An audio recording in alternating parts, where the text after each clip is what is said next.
Hello guys, ഞങ്ങൾ എമ്പുരാൻ കാണാൻ വേണ്ടി ഇറങ്ങുവാണ്. UK വന്നിട്ട് ഫസ്റ്റിലത്തെ മലയാള സിനിമ ഇംഗ്ലീഷ് സിനിമ ഇഷ്ടംപോലെ കണ്ടിട്ടുണ്ട്. മലയാളം ഫസ്റ്റ് സിനിമ, ആദ്യത്തെ സിനിമ. അപ്പോൾ ഇത് ഞങ്ങള് ഫസ്റ്റ് 27-ാം തീയതി ഫസ്റ്റ് ഷോ തുടങ്ങുന്നത് UK ഹെരിഫോർഡ്, UK മൊത്തത്തിലല്ല, ഹെരിഫോർഡ് ഞങ്ങൾ താമസിക്കുന്ന സ്ഥലത്ത് 7:45 ഒറ്റ ഷോയേ ഉണ്ടായിരുന്നുള്ളൂ ഞങ്ങൾ ബുക്ക് ചെയ്യാൻ നോക്കുമ്പോൾ. അപ്പോൾ അത് ഓൾറെഡി സോൾഡ് ഔട്ട് ആവുന്നതിന് മുന്നേ ഞങ്ങൾ പെട്ടെന്ന് ചാടി കയറി ഞങ്ങൾ 4 പേർക്ക് ടിക്കറ്റ് എടുത്തു. അവിടുന്ന് 2 ദിവസം 3 ദിവസം കഴിയുമ്പം ദാണ്ടെ കിടക്കുന്നു 4 ഷോ ആ ദിവസം. ആദ്യം ടിക്കറ്റ് എടുത്ത ഞങ്ങളെ ഷോ ഏറ്റവും ലാസ്റ്റ് 2:30 മുതൽ ഷോ സ്റ്റാർട്ട് ചെയ്ത്. അപ്പം ഞങ്ങൾ ശശിയായി, എന്നാലും കുഴപ്പമില്ല. നമ്മളിവിടെയുള്ള ടീമൊക്കെ ഫസ്റ്റ് ഷോയ്ക്കൊക്കെ പോയി, 2:30 ഷോയ്ക്കൊക്കെ പോയി. ഞങ്ങളിപ്പം 7:45 ഷോയ്ക്ക് പോവുകയാണ്. ബാക്കി സിനിമ കണ്ടതിന് ശേഷം കാണാം.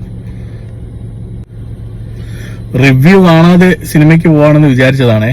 പക്ഷെ രാവിലെ ആവുമ്പോഴേ ഞങ്ങൾക്ക് ഇവിടുത്തെ രാവിലത്തെ 6 മണിയൊക്കെ ആകുമ്പോഴേക്കും നാട്ടിലത്തെ ഫസ്റ്റ് ഷോ കഴിഞ്ഞ് റിവ്യൂ തുടങ്ങി. അപ്പം ഇരിക്കാൻ പറ്റുന്നില്ല. എങ്ങനെയെങ്കിലും റിവ്യൂ കണ്ടാൽ മതി. എണീറ്റ ഉടനെ തന്നെ റിവ്യൂ കണ്ട് പുല്ല് കാണണ്ടായിരുന്നു. പക്ഷെ കുറെ നെഗറ്റീവ് റിവ്യൂ കേട്ടു. പക്ഷെ ഫുള്ള് നെഗറ്റീവ് അല്ല, മിക്സഡ് റിവ്യൂ കേട്ടത്. പക്ഷെ ഞങ്ങൾ ലാലേട്ടന്റെ ആ കോൺഫിഡന്റിൽ പോവാണ്. എന്തായാലും നമ്മൾ എൻജോയ് ചെയ്തിരിക്കും. ബാക്കി സിനിമ കണ്ടിട്ട് ഓക്കെ.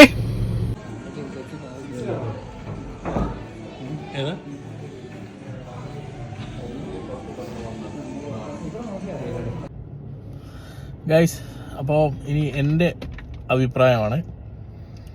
ഈ റിവ്യൂ കണ്ട് സിനിമയ്ക്ക് പോകുന്ന പരിപാടി ഞാൻ ഇതോടെ നിർത്തി. കാരണം അങ്ങനെയാണെങ്കിൽ ഞാൻ ഈ സിനിമയ്ക്ക് പോവില്ലായിരുന്നു.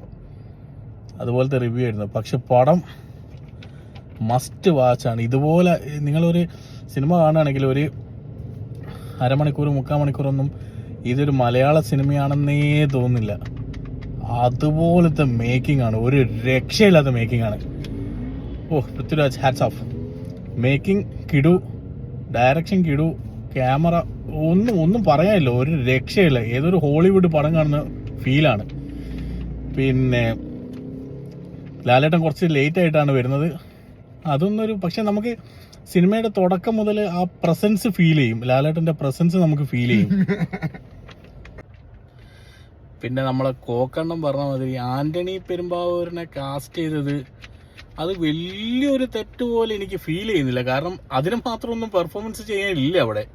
അത് ആര് ചെയ്താലും കുഴപ്പമില്ല. പിന്നെ അതിന് വേണ്ടിയിട്ട് മറ്റൊരു താരത്തിന് അല്ലെങ്കിൽ മറ്റൊരു ആക്ടറിനൊന്നും നോക്കേണ്ട ആവശ്യമില്ല. അത് ചെറിയൊരു ക്യാരക്ടർ, അത് പുള്ളി അങ്ങ് ചെയ്തേ ഉള്ളൂ. അത് വലിയൊരു സീനൊന്നുമല്ല.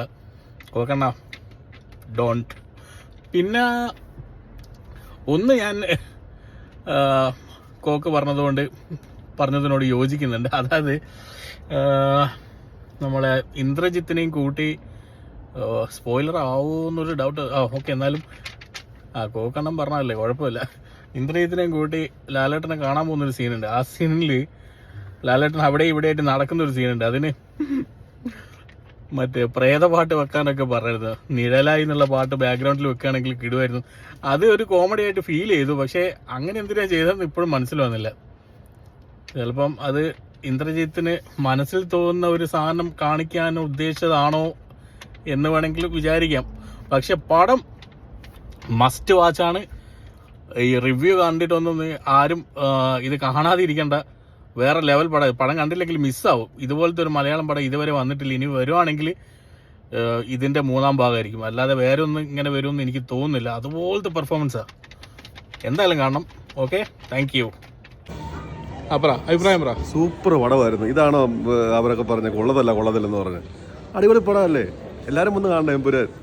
അടിപൊളി പടം, സൂപ്പർ പടം, നല്ലൊരു സിനിമയായിരുന്നു. എങ്ങനെയുണ്ടായിരുന്നു പടം? നല്ല സിനിമയാണ്. ഒരുപാട് നെഗറ്റീവ് റിവ്യൂസ് ഒക്കെ കണ്ടിട്ടാണ് ഫിലിമിന് കയറിയത്. ഒരു പ്രതീക്ഷയില്ലായിരുന്നു. ഒരു ക്യാരക്ടർ ഒഴിച്ച് കഴിഞ്ഞാൽ ബാക്കി എല്ലാ ഫിലിമും ഓൾമോസ്റ്റ് നല്ല സിനിമ തന്നെയാണ്. ആന്റണി പെരുമ്പാവൂർ